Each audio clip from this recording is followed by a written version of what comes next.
Did you know bailiffs work on commission? So the bailiff are going to do anything they can to get that money and to get money out of you, because that pays their wages. So they're going to use any bullying tactics they can to get money out of you. And they've actually got no legal right to be at your front door. They've got no legal right to ask you for money. And once the debt has gone to a bailiff, that means it's passed through a collections agency, meaning the debt company has breached your data. When you're dealing with a bailiff, just remember that they're on commission only, and they're going to use anything they can to get money out of you. All unlawful tactics. They're not allowed to put the foot in the door. They're not allowed to come in your house. They're not allowed to come before 8:30 in the morning or after 5 o'clock at night. They're not allowed to harass you. They're not even allowed to be at your door, because it's a complete illegal, unlawful act, because it's complete data breach why they're there. They've got your information and you never pass it on with your consent. So next time a bailiff comes to your door, ask them for the executed deed of assignment, the contract you signed to agree for the debt to be passed on in the first place, and also you want to see the warrant that's signed by the judge, because they make out they've got a warrant. But the admin team for the council tax company or the energy companies will make a fake warrant and sign it themselves. They've got loads stored on the hard drive in the computers in their offices. They just print them out and give them to the bailiff, or email it to the bailiff, and then the bailiff comes to your house and makes out he's got a real warrant. So not only is he lying, he's acting unlawfully and illegally. Luke? Yeah? I just got a letter from the bailiff saying that they're going to come and arrest me. Is that true? No. These bailiffs will say anything and everything to collect the funds from you.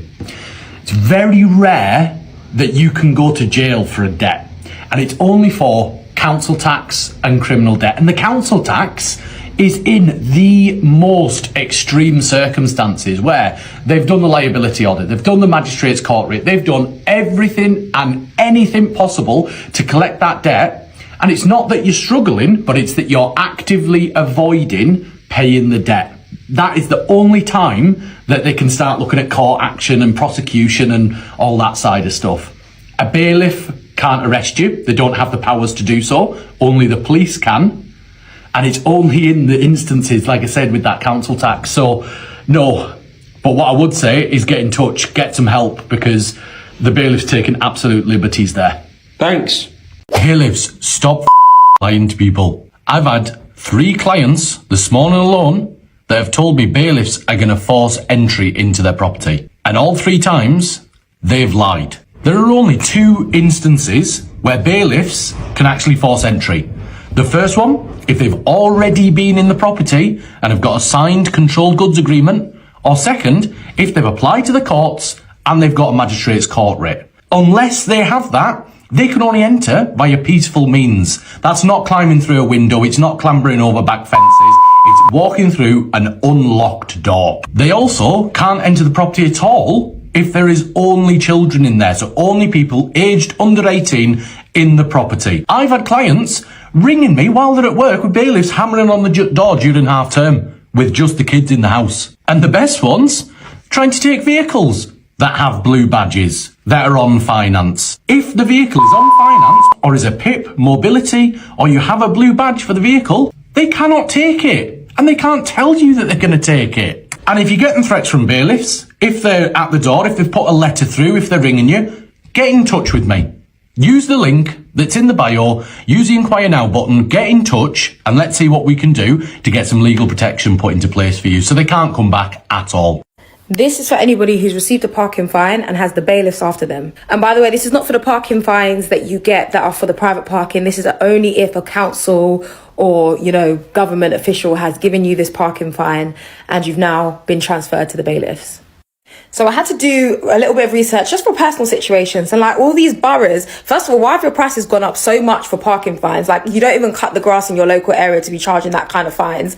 But anyway, it's like I feel like they're using it now a lot more than they were before in the past. So like literally anyone is getting fines, tickets, bailiffs at their door. And it's just ridiculous because it actually does impact your mental health. So here's what to do, or here's the information that you need to know the next time a bailiff turns up on your door and tells you to pay them.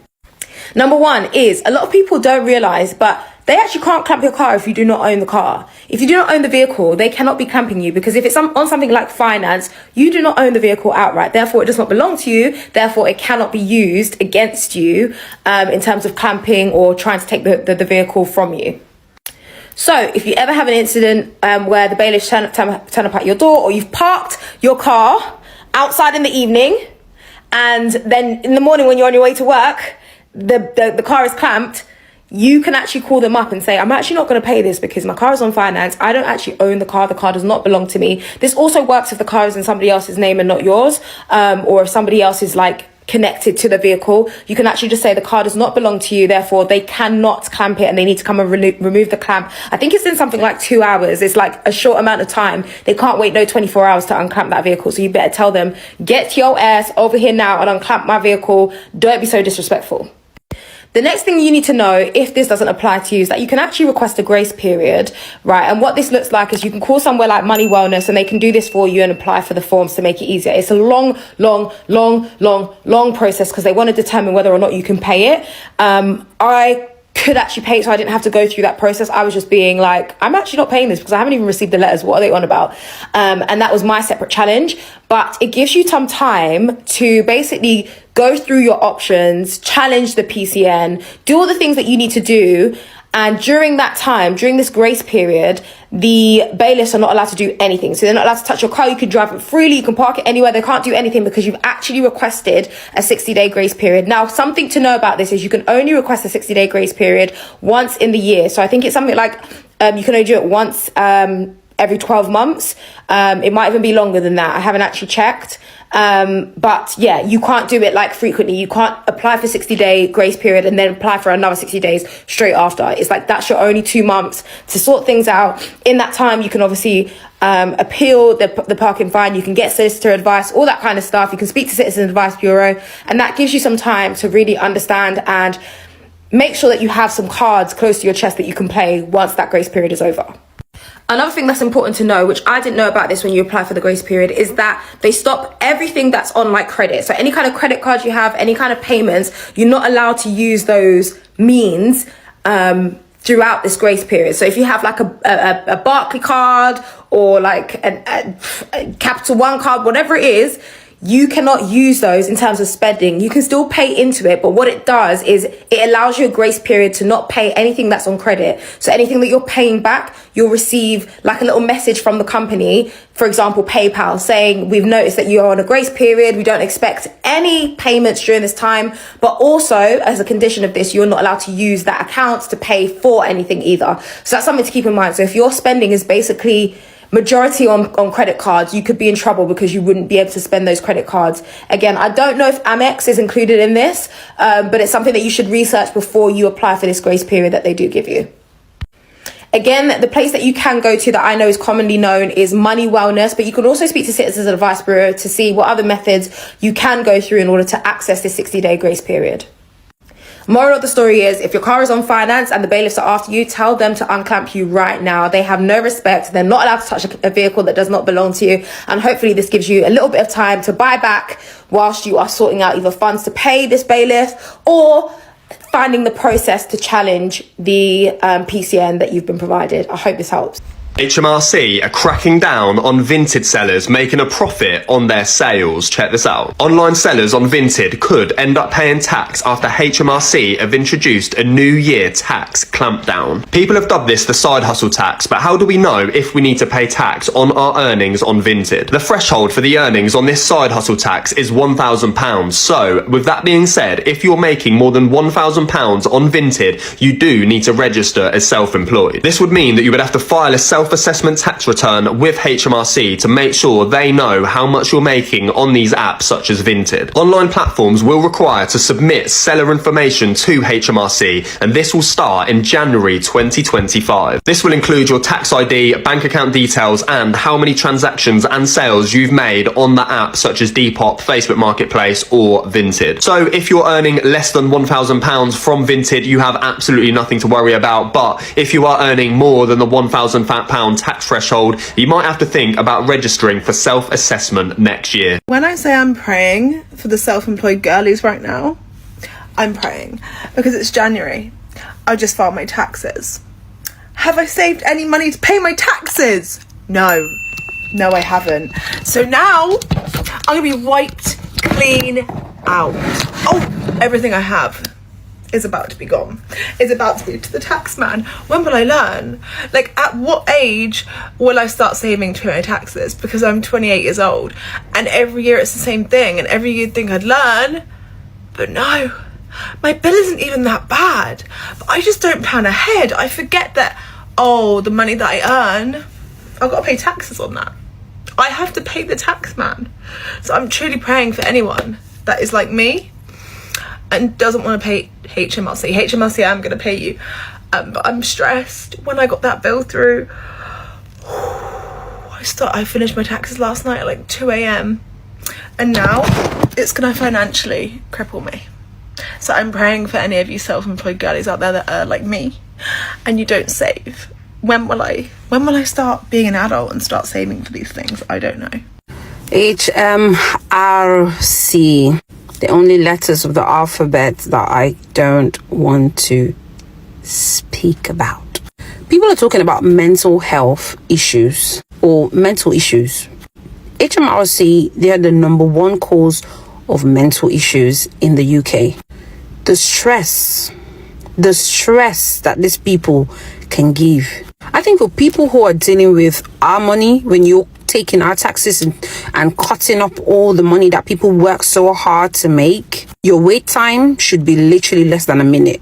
Because you have to explain to me where all these taxes are coming from, why I'm paying so much tax, like I own half of this country. And then you get through to someone who is so rude, and then you escalate it, and then someone just comes to say sorry. I don't even know what I want them to do. HMRC.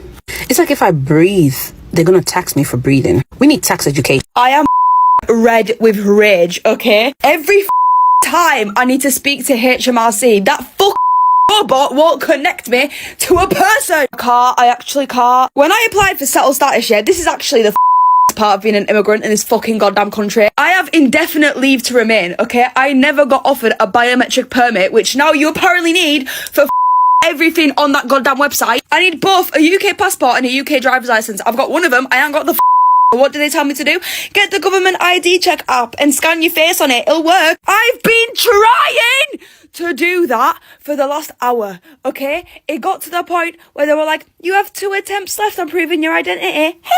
If not, we're gonna lock you out your government gateway ID account. So I'm like, right, clearly it's not scanning my correctly. What can I do? So then they're like, oh, contact our access services. They give me a number. I ring this fucking number and this robot will connect me to anyone. She just sends me text messages being like, oh, here's the links to the websites that will help you. Bitch, I've tried! Look at the date on it and I'm going to tell you exactly what I need. There's 3 other forms of proof. I know exactly what I have to say now.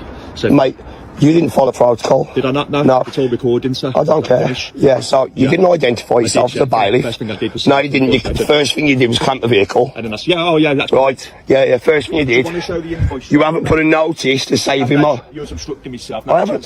No, you haven't put a notice on there. You haven't followed protocol. You did not obstruct me. I've tried. No. You were standing at my window. You could have put it on there. Unfortunately, I don't care. You don't care. Listen, you don't have privity of contract. You're just a third party interloper. Perfect. Okay, we're now going to make the arrangements to dispatch the tow truck. That's fine. Hey, listen. Listen. That was the last conversation. That's fine. That's fine. You haven't followed protocol. Okay. I've showed you proof. I showed you proof. That vehicle showed you proof of the vehicle. Now you're doing it. I am now. Now you're doing it. Correct, I am now, but I've had an opportunity once there's no more aggression. No, there was no more aggression. You didn't follow protocol. Oh, I did indeed. Okay, I don't care. That's fine. You don't need to care. Your vehicle is going to be removed. Okay, we'll see about that. We will. That's the thing. We will see. We will see.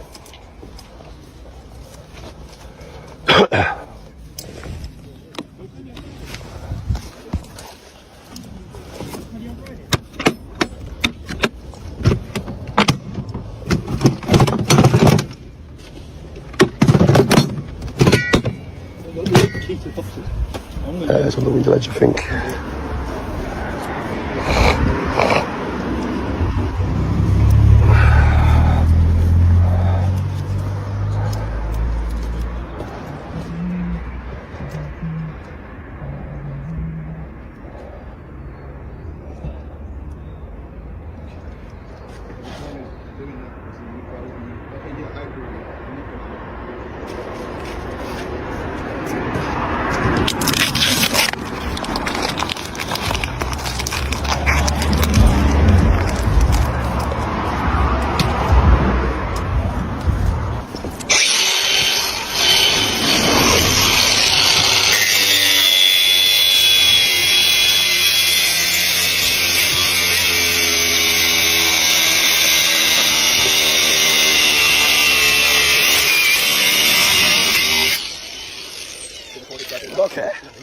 Is it?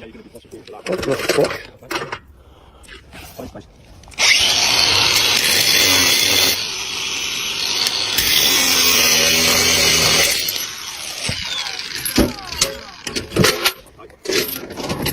Yeah, I'm a police officer. You're a police officer? You're not a police officer? On body one video, a vehicle, you're arrested. I'm on the corner, I'm on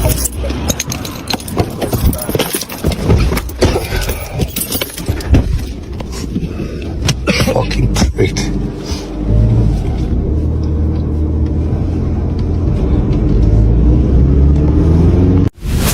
Hello. Hello, Mr. Bowden. My name's Owen. I'm calling from the HMRC. Is everything groovalicious for you today? Yeah, I suppose. I don't care. I'm ringing as it looks like you've sold an old jumper on Depop for £4.38 just now. Is that correct, Amundo? Yeah. Right, and were you going to tell us about that, or...? Do I need to? Let me just check my computer here. It says yes you do, you little fanny. What? And I couldn't help but notice that when you went to visit your grandma last Tuesday, she put a £5 note in your hand as you were leaving. Is that correct, Amundo? Yeah. Wait, how do you know she... And you didn't think to tell us about that either? No, why would I? It's £5 off my grandma. I understand that, sir, but we will be claiming tax on that £5, and if she does do it again without informing us, she may be liable for us giving her a knuckle sandwich, okay? You're gonna punch my grandma? No, of course not. Because she won't do it again, will she? And if it's anything over a £5, she'll be getting elbow dropped through that coffee table of hers, alright? What is going on? It also says here you babysat for your friend Dean last week. Is that correct, Amundo? Yes, it's correct, Amundo, but he paid me in spaghetti bolognese. How is that? Right, well, you owe us 20% of that spag bowl, you little gimp. Alright, bloody hell, I'll post it tomorrow. And are you going to make sure he tells us about anything extra you make from now on? Yes, of course. Right, perfect. Shouldn't you be going after millionaire tax dodgers? People using loopholes and that? Well, maybe I'm going to do that right after I'm done talking to you. Right. And just out of curiosity, does your son still have that paper around? Yeah. We'll put that little prick on the phone. This video is specifically aimed at the monster who works for HMRC who decided on what the hold music was going to be. And I don't just mean the music that loops every 30 seconds. I mean the music that loops every 30 seconds but is also interrupted every 15 seconds by an automated voice telling you to stay on the line and continue to hold, but in such a way that when it interrupts you think someone's answered the phone, and in fact they haven't. They didn't. It's just the robot lady yet again. And then you sit on hold for 56 minutes and then the robot lady tells you thank you for calling, goodbye, and she hangs up on you. Like, this is a call to the tax office. In no circumstances is that going to be a stress-free conversation. And yet someone thought that this was a good user experience to create. I am astonished, I am concerned, and I am overall begging someone at HMRC who's on TikTok to do something about this. I waste literal hours of my life every year on hold to HMRC chasing up tax forms for my foreign publishers. That hold music is the bane of my life, and not in the sexy Anthony Bridgerton way. I promise you I'm seconds, milliseconds away from doing fraud, selling drugs, anything like that. Like, I've just paid my tax return and as the payment's just gone out my bank like that, instantly out my bank, I'm just thinking, like, who from the tax office has been here at this office jugging with me? Who's packed orders? Who's designed cards? Who's got on the TikTok lives? Who from HMRC has been here helping me while I'm paying them? Who? Every January, that bill never gets easier. It cuts me so deep how much money they want to take. I don't understand what the calculations are, where they're getting the calculations from. I literally don't understand it. I'm seconds away from ringing up a couple of people I know, because I know a man who could help me out and get a shot line. I could start selling drugs tonight. Like, if I'm being brutally honest, yeah, according to my calculations, I'm a law-abiding citizen, yeah? I don't go over the speed limit, yeah? I don't litter anywhere. I should be paying them at least £10, that's it. That's it. That is all they should be asking for me, £10. Why are they asking me for grands? Why are they asking me for grands? How am I supposed to live fine, babe, soft lifestyle if they just want my money? I've been here joking. I was doing 20-hour days over Christmas. 20 hours. I collapsed in this office. Just behind me here, I collapsed. I collapsed for what? For HMRC to just go. Oh, guys. No, I'm mad depressed. I'm about to go and see a man about a dog to start my shot line. Honestly, and if that don't work out for me, if you start seeing me post looking for bank cards, Halifax, Lloyds, TSB, £100,000 tonight in your account, Just please, let's just get on this fraud thing together, because it's not okay. It's not okay what they're doing to me. If you work in construction, then this one is for you. So my last post I done about us struggling through Christmas financially, and that's getting us all stressed out. Got a lot of comments saying about the HMRC tax return. Don't forget, people, that tax return's about £2,500, £3,000. That's not even enough to cover our holidays for the year. If you think about it, our self-employed workers don't get paid for holiday. So we have to pay for our own holidays out of our own pocket. So that tax return gets eaten into very, very quickly. So that £3,000 will probably only be able to afford one holiday for the self-employed worker. So that's why we don't take holidays, because we can't really afford them. And 9 times out of 10, we're too tight to have a few days off here and there. But really, we should take more time out, but we just don't. Stay safe out there. Keep hustling. The day I realised my mum was a stone cold gangster is when bailiffs knocked at the door and said, give us 7 bags, we're not leaving. And these man came on the vibes of, if you can't pay, we'll take it away. And then my mum said to them, nah, I'm going to give you 300, the rest will be a payment plan. They said, nah, 7 bags, we'll take everything in the yard. Bro, my mum looked them dead in the eyes and said, come in, go on, take. See, let's see what you find. Come and take the stuff. These man came in the yard. They said, what, you think we're joking? We went through every single room. And then they came back to my mum. They said, well, you still trying to do the payment plan? They couldn't find shit because the bad thing is the day before my mum took everything to store it. Bro, they said no negotiation. Anything under 3.5 bags, we're not accepting. And then they come back and they said, what, you still trying to do the £300 thing? My mum said, nah, it's 200 now. Bro, my mum hit them with the Uno reverse. Take or leave it. Because what are you going to do?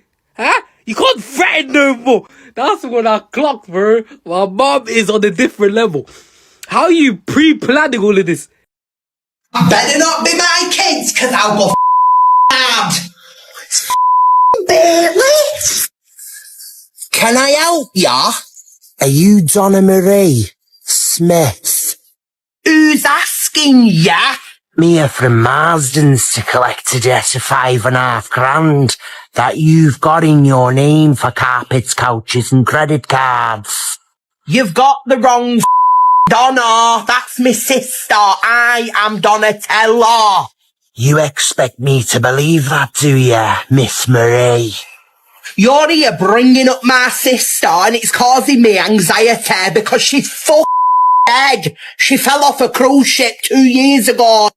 So not only is the debt in your sister's name, but she's also drowned.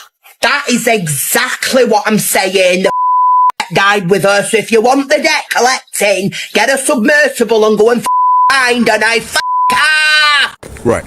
Do you know, right, that you ain't allowed to clamp this car? Do you know that? Do you know that? Right, sir, because move away. Let me do my job. No, I'm doing mine. Sir, please right, move away from.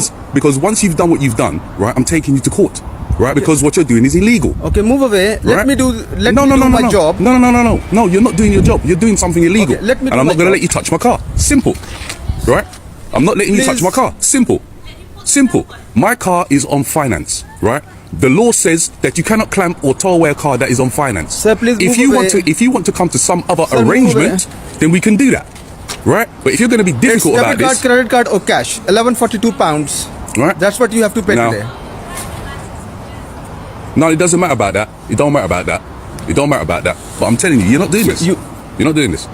Right? I'm being nice. I'm being decent. Right? And I'm telling you. Well, I'll tell you what then. Wait until I phone your office. Wait until I phone your office. You can phone the office. No. I'm not going to allow you to put the clamp on while I'm talking to your office. I ain't going to allow you to do that. Your company said to me 7 days that this is on hold. That's what your company said to me. You are obstructing, right? Sir. I'm not obstructing. You're going against your company's wishes. And when your company wanted to speak to you about you clamping my car, you wouldn't answer your phone. Why is that? Sir, you are obstructing. No, you're doing this job as you want to do it. Right? I don't know if you're working to whatever. Nah, I wouldn't do that. Don't push. Stay away from my car. Stay away from my car. Don't push. Right? Don't Stay away from my assault me, car. okay? Because on top of that, I don't know who you are. I have no idea Move who away, you are. No. Don't tell me to move away. And I'm telling you not to do it. I'm telling you not to do it. Right? This is my car. Right? It belongs to me and the finance company. Right? I told you already. The people already said to you 7 days. They said 7 days while they sort out the court papers. While they sort out the court papers. And furthermore, you shouldn't even be here. You shouldn't be at this address. You're not supposed to be there. You know you're out of order. Right? I do not live here. You know you're wrong. I do not live here. So why are you coming to this house knocking the door for me? Right? Speak to your bosses. Speak to your boss. Let me do my job, please. Speak to your boss. Speak to your boss now. I spoke to him. I told him. Right? 7-day arrangement your company said to me. Right? They said they're waiting for 7 days while they sort out the court papers.